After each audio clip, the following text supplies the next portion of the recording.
Founders, welcome back to the 0 to 5,000 podcast, where we obsess over the convergence of human potential and business results. Today, our hosts Drew McClure and Jordan Mitchell have another insightful conversation for you. So let's jump right in.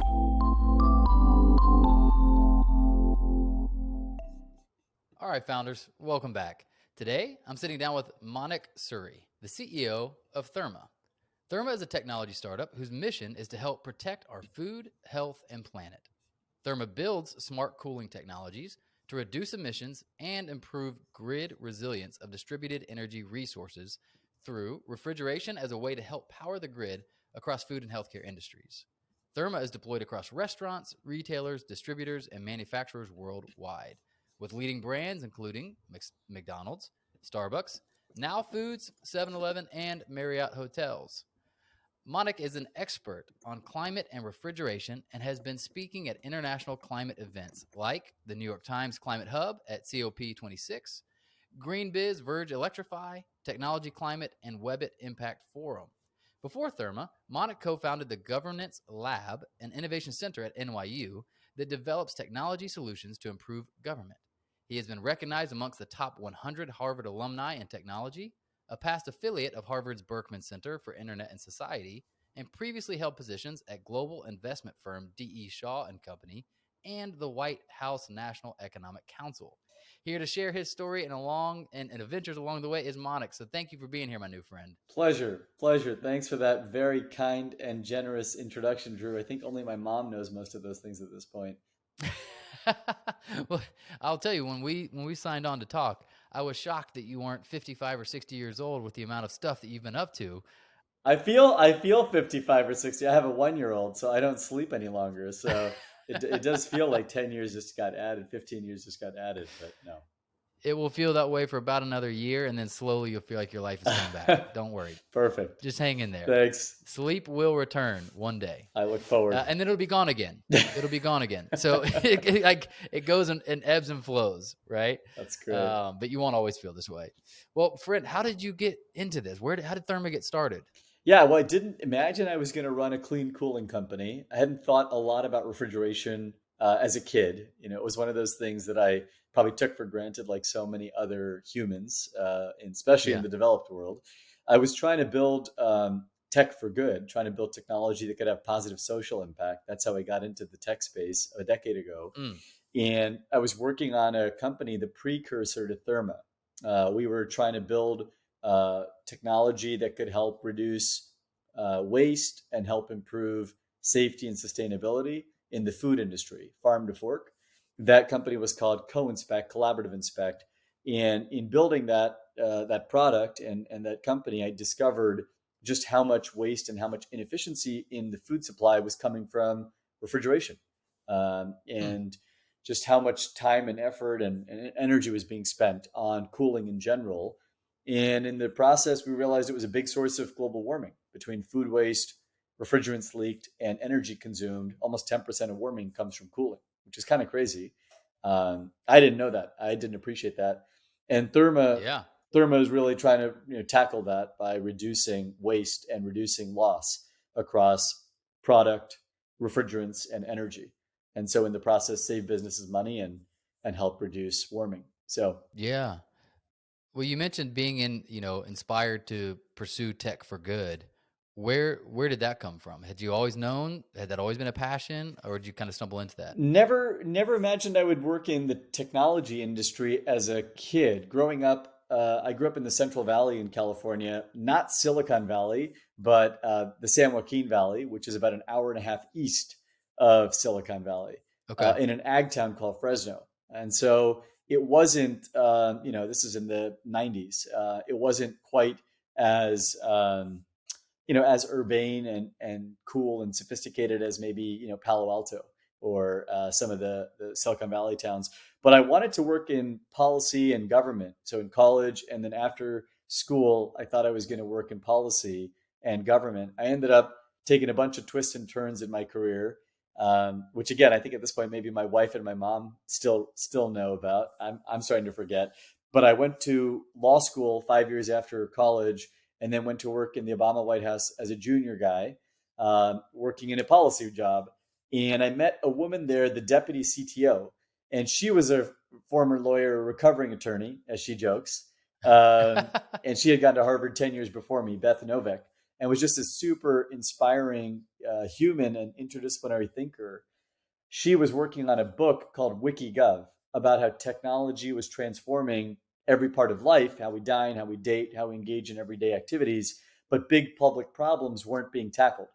So we're making pizza delivery faster and helping photo sharing get more smooth and seamless, but governance and democracy and climate weren't being tackled by tech. And there's an opportunity. That was the thesis of the book. So I listened to Beth give a talk in DC, and I was really inspired. This is like 10 years ago at this point. She convinced me to leave government and join her to start a center where she teaches at NYU and MIT. And so I left government and policy, got into tech, thanks to Beth, to build tech for good, civic or mission-driven technology. So that's really how I kind of got into tech in the first place. Nice. And then did you imagine that being a founder, being an entrepreneur full time, had you always imagined that being part of your story, or did you not growing up? I probably never imagined myself as an entrepreneur or founder. I think I looked up to people who were entrepreneurs. My parents are both entrepreneurs, and they were, some of my heroes. Amongst my heroes as a kid, I think, like many people, you look up to your parents as these kind of fixtures in the stars. And my dad, in particular, had started his own medical practice. He moved our family from New York to California when I was 10, a little over 10. And, he didn't know anybody in California at the time. All of our family was either in India or in New York. They were immigrants from India, had come over in 81. And, he just started, building his own business from scratch, in a small town called Fresno, and really created a great life for my brother and I. And I was inspired and still am inspired by those kinds of people, just folks who go out there and like start something new and have a belief that it can be done. So I think I imagined that it was too hard and too much work to be worth doing as a young adult. I think I looked at the weekends my parents worked and the nights, and I was like, God, I don't want that. And I'm laughing because now, 6 years into being an entrepreneur. Yeah, exactly. I'm working nights and weekends and smiling about it. Oh man. Well, I want to dive in actually to that company you mentioned that you had before, Therma, just as a story. Like, hey, you started this thing, you found a different problem along the way and pivoted into that. What did you learn from starting that first company? So many things, Drew. I think, my grandmother likes to say my white hair didn't come from the sun. There's a phrase in Hindi that's basically like, my hair didn't get white because of the sun. But it's a little bit like that. Like I think I've got a lot more white hair getting closer to 40 than I was, closer to 30. And I think I made most of the mistakes you can make as a first-time founder. So co-inspect, collaborative inspect, we ultimately pivoted into Therma. So it's some of the same DNA, a couple of the same people. My co-founder Aaron was with me at co-inspect, still at Therma. But maybe the single biggest thing I learned was that if you want to change the world, you have to first accept it as it is. And that was something that a friend of mine had said to me before I became an entrepreneur. He was a super successful entrepreneur. And he had said, if you really want to change the world, you have to first accept it. With co-inspect, we were trying to help businesses improve food safety and food quality. And we were replacing pen and paper with mobile apps. We were basically taking a clipboard and taking it off a piece of paper and putting it onto a tablet or a smartphone. The problem, though it sounds sensible and sounds like a good idea, we're going to make the data structured, we're going to make it more accurate, easier to report on, easier to ensure everyone's doing the right thing every day in every location. What happens when you actually try and make this transition is, for users, they're actually being forced to do work that they were not being required to do on paper. So on paper, you can actually mark things as fine at the end of the week or the month. You can, in the industry, they call it pencil whipping. You just go in and say, yep, everything's good here. All's fine. Okay. With a mobile app, we have a timestamp, a geolocation, and a photo requirement. that makes it super hard to fake. It makes it super hard not to have to do it every single day, 4 times a day. And while management and ownership will say, yeah, it's great. We need the transparency. We need the accountability. We want the structured data. Turns out that users don't want the extra work. And so I think I spent 3 years trying to scale co-inspect. I hit about 40 states. We got to 5,000 locations, raised a few million of venture capital. But it was such a hard sales cycle, such a slog, because we were fighting human nature.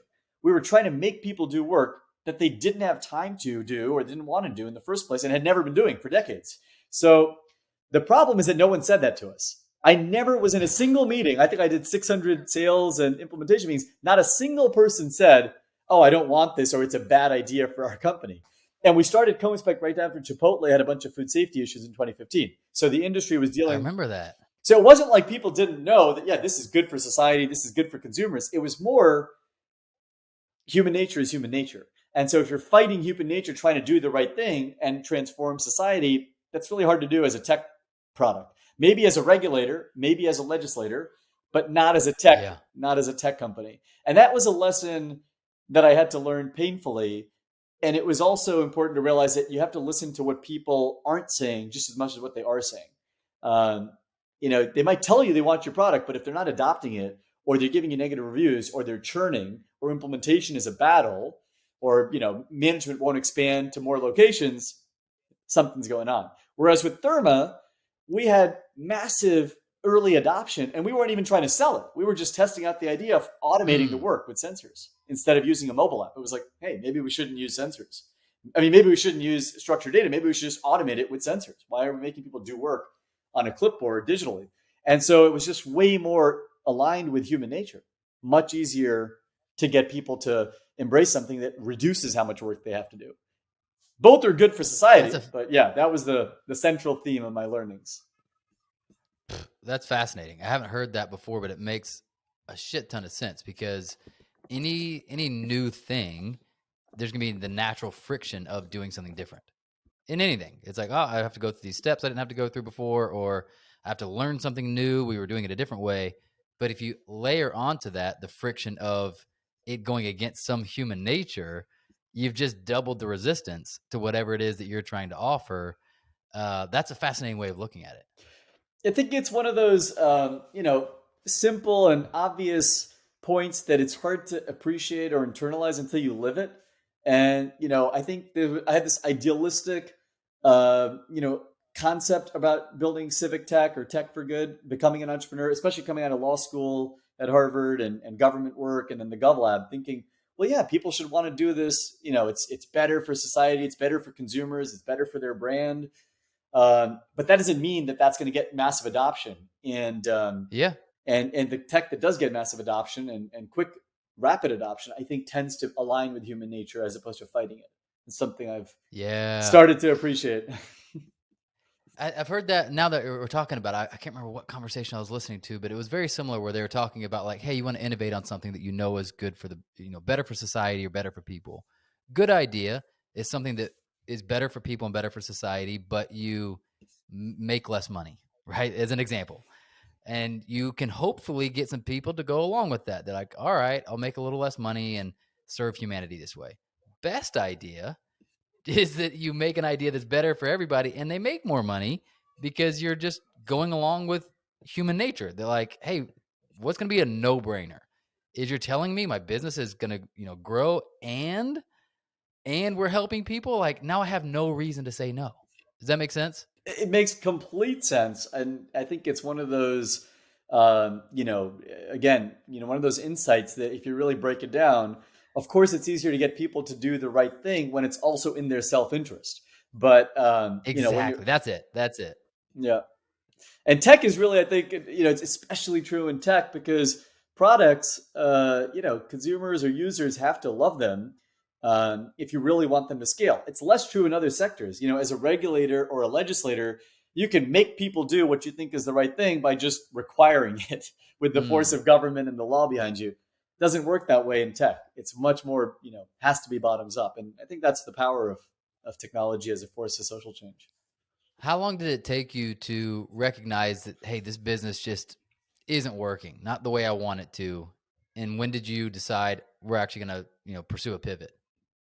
Yeah, so we started, I guess like 3 years in to building Co-Inspect, I started to realize that this is just too hard. It's just a struggle to get people to continue to expand and adopt. And it doesn't matter what they're telling us. The reality is, in the user behavior and in the adoption curves. And so no matter how many meetings people say, yeah, we want this, yeah, we're going to digitize, it's just not scaling fast enough. I think in tech circles, there's this phrase product market fit. You have product market fit when like the phones are running out, they're off the hooks and you can't keep up with demand. We weren't seeing that. And so at a certain point, it was like, okay, this isn't connecting. That was late, I guess, I'd say like mid 2019, early to mid 2019.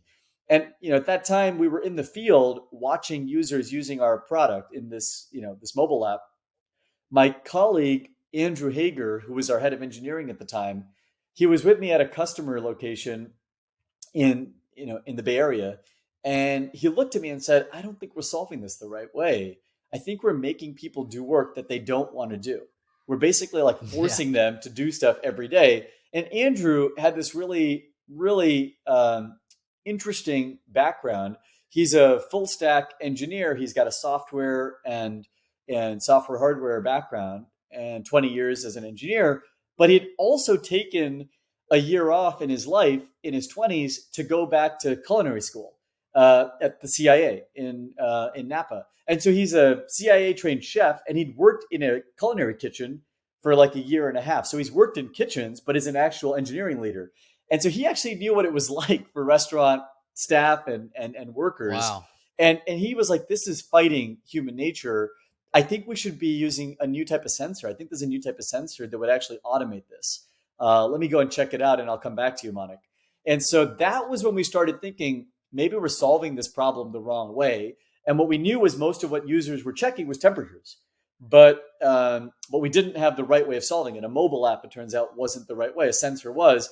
And that's how Therma was born. That was summer of 19 when we started thinking about sensors. Therma is short for temperature, humidity, energy, remote monitoring application, team of nerds. So it was meant to be a new way of solving the problem, and it started to take off. By the fall, people were saying, "Hey, we'd love this. We'd love to throw it into more and more of our locations." And by the way, it's not just good for safety; it's actually reducing spoilage and reducing waste because we're catching equipment failure using your 24/7 sensor. And so it was really early signs that, hey, this is way easier to sell, and businesses are seeing ROI that they can measure. And that was key. They could calculate the food cost and the equipment cost of equipment failures. And there was a dollar value there. Whereas with Co-Inspect, it was around improving safety and quality, very hard to quantify. So did you struggle at all with the idea of the sunk cost fallacy? They're like, hey, we put 3 years into this. We've got all these customers. I got all this money raised. Was that a difficult thing to overcome? So difficult, Drew. Again, one of those things that like you might read a book about sunk cost, or other cognitive biases. I read one of these books. I read Michael Lewis's book about Danny Kahneman and kind of behavioral psychology and the 500 different cognitive biases. But I was living it, and so we didn't actually pivot and rebrand Co-Inspect into Therma until summer of 20. So it took a while. To actually get there. And COVID helped us in an ironic way. It was really, really painful.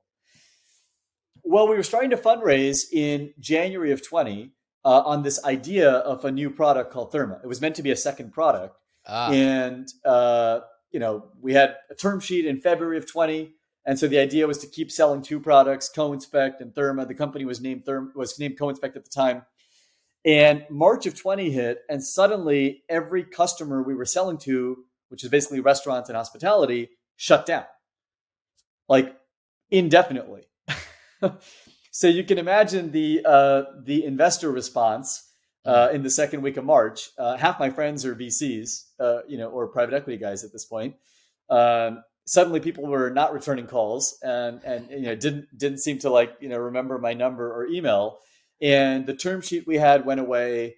We were about to run out of money. We had like 4 weeks of runway left. We thought we were lined up for this nice raise in January, February. So we were kind of easing into it. And suddenly we were like down to a few weeks. I actually wrote a letter to the team and said, the shareholders saying, it's been, an experience of a lifetime. Thank you for the opportunity. And was pretty close to shutting things down. We were able to save the company by going to a couple of our key investors and saying, we really believe in Therma. We truly believe in this new product.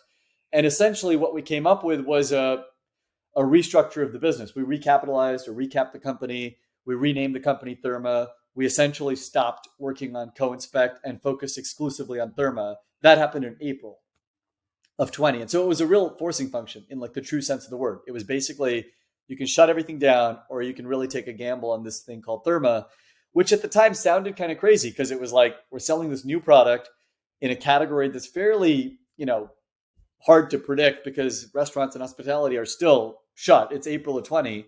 So who the hell knows if this is going to work? Yeah. But, we lived to fight another day. We raised like $4 million, small seed round to keep going. And then Therma grew. We had 3x growth in 2020 and again in 21. And, things started to really. What does it mean to recapitalize? Yeah, I mean, to use, the kind of non-technical language around it, you're basically taking your shareholders and you're saying, okay, the valuation and the capital table that we've set has to be restructured. We just aren't able to justify the valuation based on economics, based on multiples, based on what the market and capital markets will support.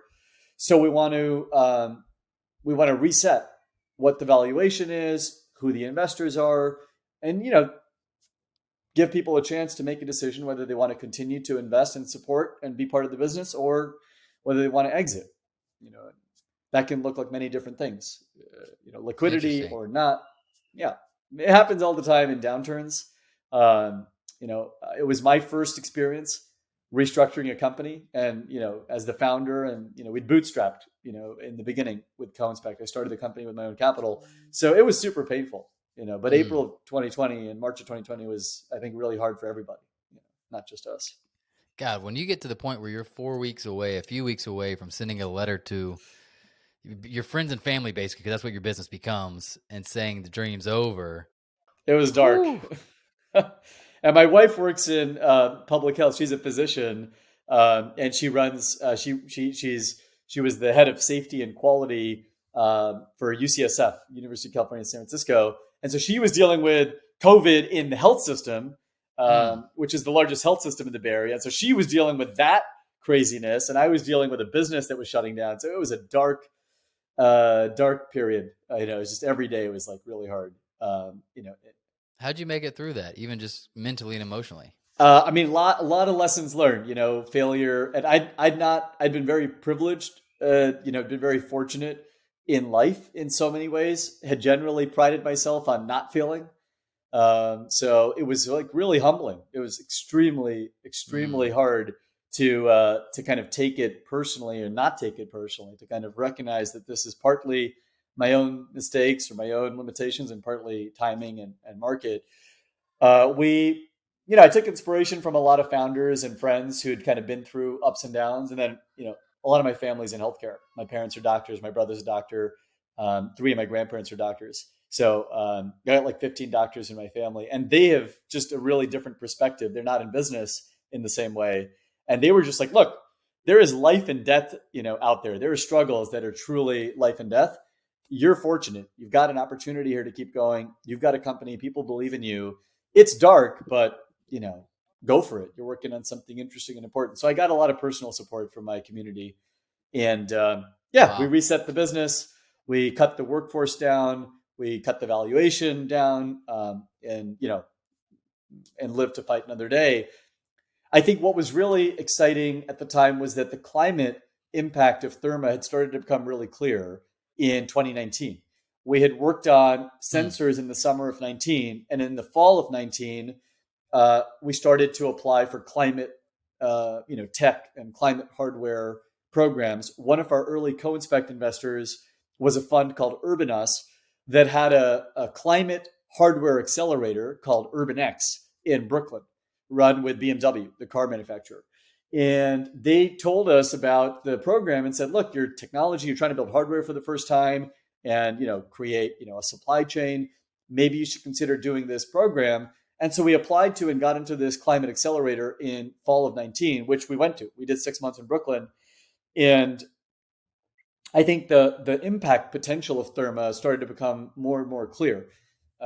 We could see that refrigerants and food waste were really significant problems. I started to learn more about the supply chain and just how much waste there was in food. And so at least we felt like the work and the possibility was important. And I don't know if you remember, but around that time, there was a lot going on with the local climate, Drew, in the U.S. There were floods and there were hurricanes and tornadoes that were unseasonal.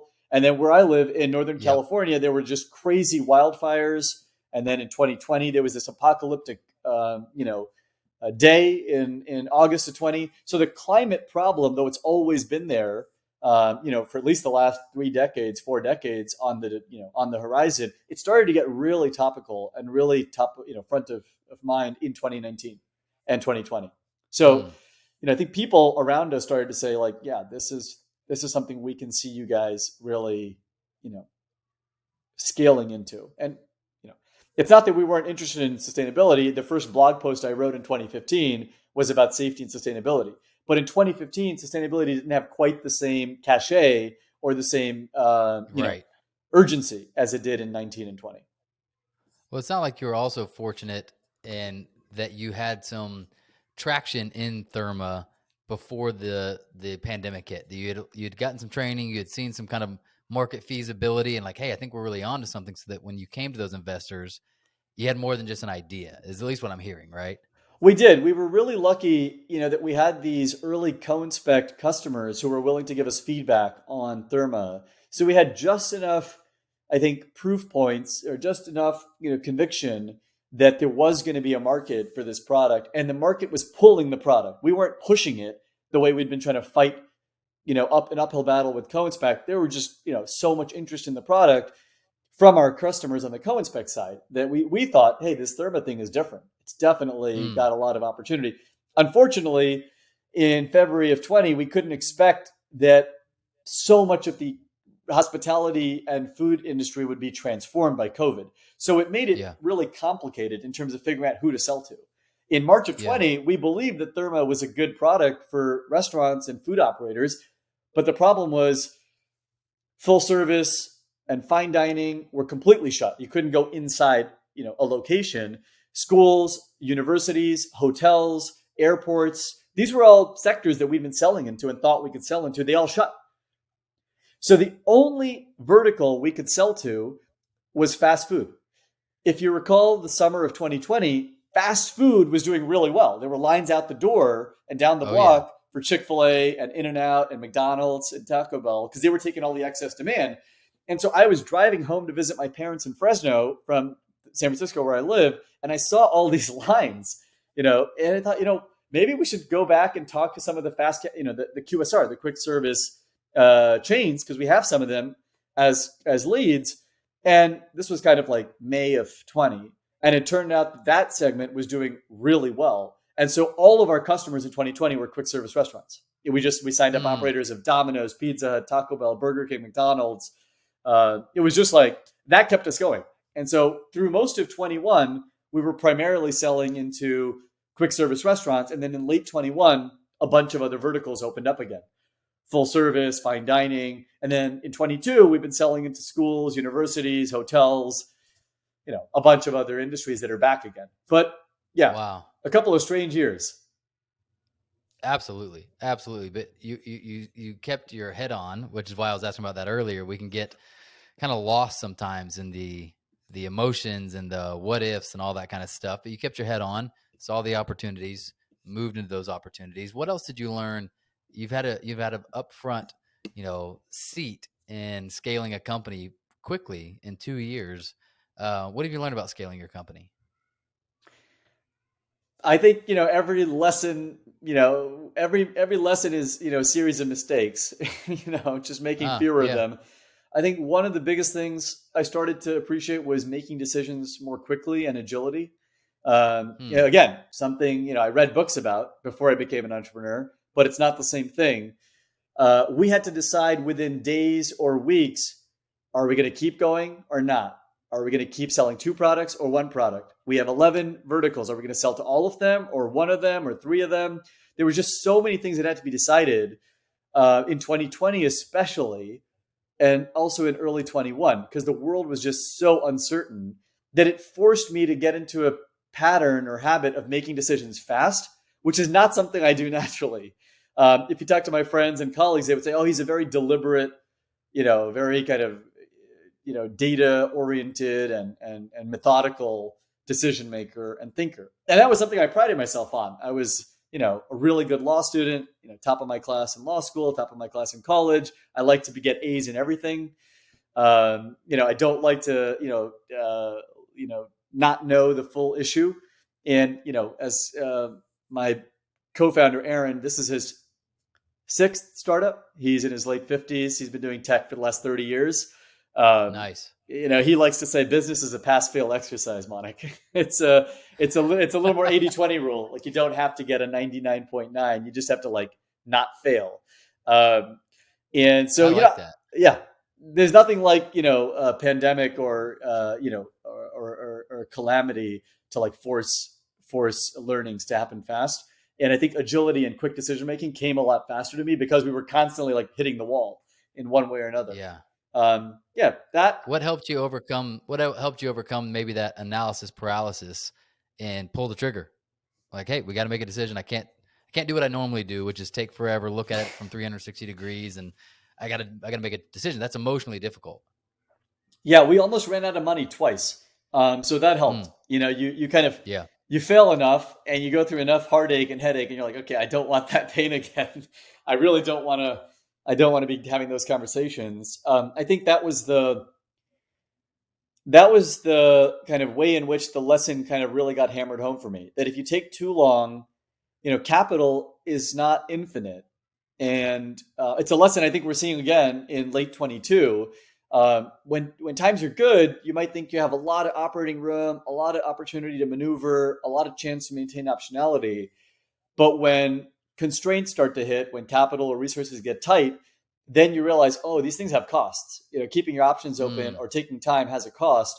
And so I think getting close to running out of capital for me was the way in which I started to appreciate, not being agile and not being focused. Well, this is what happens. When they say lack of focus or lack of agility are some of the biggest startup killers. Well, when you live through them and you realize, oh, I better move faster, otherwise I'm going to have that situation with 4 weeks of runway. Don't want that because it sucks. That's when the lessons start to hit home. And I think the other thing, Drew, is just working with people who are A players. And I started to realize how important it was to have both experience and also just the best possible people around me. People who are better than me in every possible way in the things that they're good at.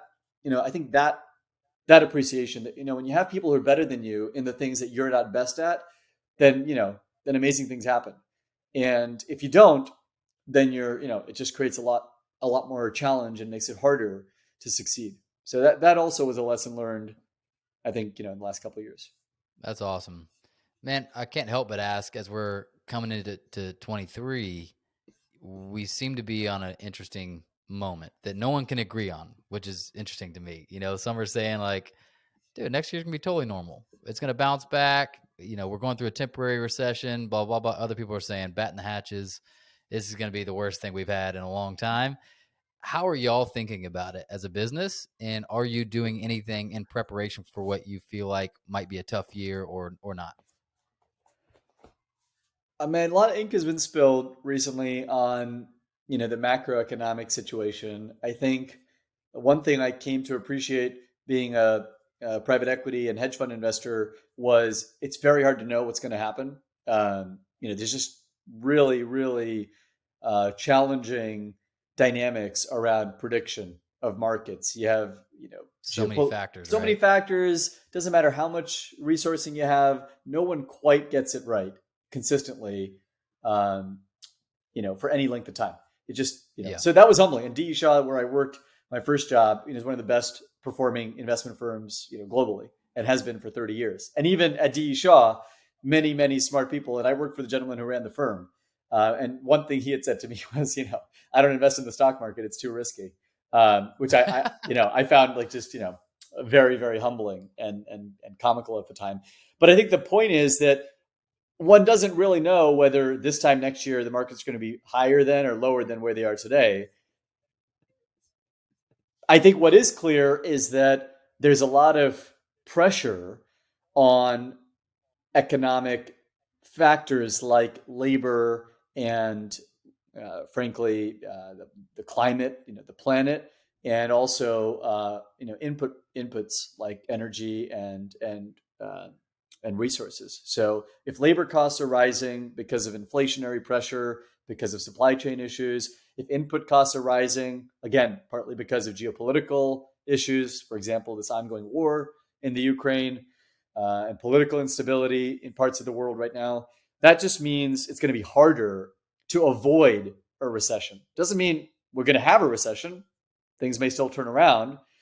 But I think it would be foolhardy and unwise not to prepare. And that's one of the lessons I learned in February of 2020. In February of 20, I thought we were on top of the world. We had this new product. We had a term sheet. We were just, living large.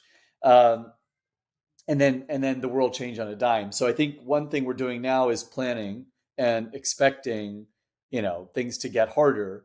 And as a result, we're being a little more conservative about capital, being a little more conservative about investing and putting capital to work, being a little more conservative about sales forecasting. I'm excited to say that we're about to announce our latest fundraise, which we've just wrapped up. So we're wrapping up the Series A. Thankfully, we got that done despite some of these challenges. My wife jokes that I have a knack for raising capital at the worst times. Last time I started fundraising was in January, February of 20. This time we started raising in May, right as the world was resetting. 40% drop in 80% drop in tech, 40% drop in capital markets. So yeah, I do like to make it a little harder for myself. But yeah, I think we're in a good position at Therma, capital wise. At the same time, yeah, we're preparing for possibly tough times. Cool. Final two questions. What is at this stage of the business, what's the primary challenge as the founder that you're having to find a way through or around? And then second, what's the most exciting thing on the kind of event horizon for you right now? Well, I think it's always hard to maintain momentum and morale, keeping people motivated and keeping people excited when the world is not in a great place. So that specifically, it's easier to maintain morale and excitement when things are going well, but trying to keep people excited and motivated. And again, it reminds me of like April, May of 20. That was a really hard time to tell the team, hey guys, we have such a great opportunity ahead of us. Let's go. Same thing happened in the summer of 21. We just announced another fundraise. And, then, this new wave of Omicron hit and the world shut down again and it was dark. This year, we're about 80 people, still a small team.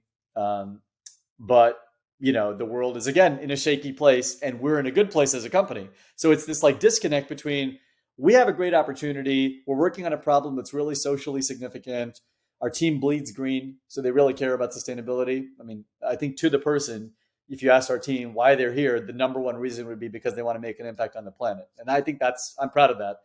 But at the same time, like people are, not, they're not, we read the news. They're not unaware of the macro.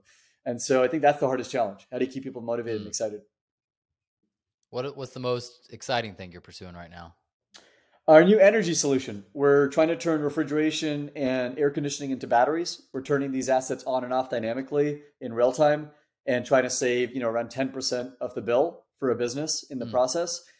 I think what's exciting is it's a new product. People haven't really done this before. Like you won't find refrigeration in the world anywhere being turned on and off dynamically in real time. Like, no one does it. Starbucks does it. McDonald's doesn't. Marriott doesn't. Whole Foods doesn't. It's a fairly novel idea. And we're one of the first to actually try and commercialize that. So I love that. It's like really building the future. It's partly how we raised and why we raised, this Series A. But I think also just the possibility of that kind of technology. Climate and energy are in the news because energy prices are skyrocketing this winter, and electricity is going to be needed, both in Europe, everywhere, Europe, the US, and around the world. And so we have a chance to actually make a dent on a big problem, which is to reduce energy prices and reduce grid stress. And yeah, that's Wow. what motivates me. That's what I'm most excited about. Do you imagine it always, like, I don't understand the technology that well. So do you imagine it will always stay in the commercial realm, or will this be something that eventually gets integrated into my refrigerator? I think it could be a residential play one day. It's certainly possible for the technology to be deployed in consumer settings, in homes and residential and and lay settings. It doesn't have to be business. It's more of a question of like, what's the right way to bring technology like this into the world? Right now, our company is really designed and tooled for business to business selling and marketing. It's how we go to market. It's how we get to know people in the world. It's how we position. So I think we'd have to get to some scale before we could consider residential. But yeah, if you look at residential fridges and air conditioning, there isn't a lot of dynamic management there either today. The vast majority are still dumb. So the opportunity is certainly there. Killer. Well, man, what's one piece of encouragement you'd like to leave our listeners with as we end the conversation? Encouragement. Yeah, so many people have said so many encouraging things to me. I think I really believe that some of those obvious but trite things are true. It's a little bit like the older I get, the wiser my dad becomes. That's But why he said that. exactly. I think there's the believe in yourself, like don't give up on yourself, no matter what. Like that one, I heard a lot as a kid, and now I feel it's maybe the most important thing. You can really choose your own destiny, and if you believe in yourself, you can make things happen. Nothing can stop that. It's perfect. Applicable to everybody. Manik, I appreciate you being here, man. This has been a fantastic conversation. Thank you for having it with me. I know this has been valuable to me and our audience. I really appreciate you. Pleasure. Thanks so much, Drew. Great to be here. Founders, thanks for listening. We hope you enjoyed it. Make sure you subscribe to the podcast and hop into our monthly founder email so we can ensure you stay on the edge of peak performance and massive business results.